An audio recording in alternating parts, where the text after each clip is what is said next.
Thank you, Mr. President, Mr. High Commissioner. Your detailed report has gathered the most critical cases of human rights violation in 39 countries. However, one crucial missing point is the case of around 600 individuals executed in the Islamic Republic of Iran over the first half of the current year.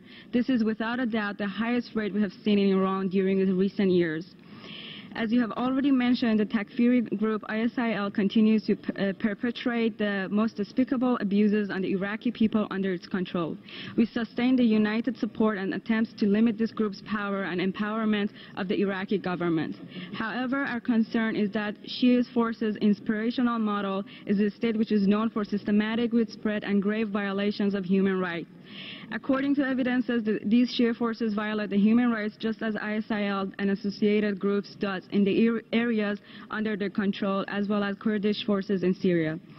Achieving sustainable peace with no impunity for those who violate the human rights in Syria is one of the important challenges of the international community. What is concerning in the conflict areas is the intervention of the forces with grim human rights records, be it pro-status quo groups or the opposition front. The talks over peace in Yemen here in UN quarters have just started, and we're keenly looking forward to the result of these negotiations. We are deeply concerned about the indiscriminate and disproportionate attacks on densely populated areas in Yemen.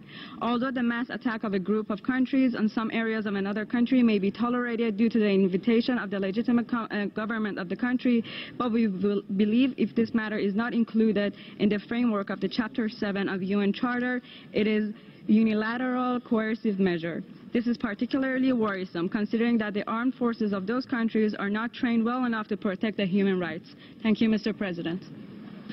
Thank you.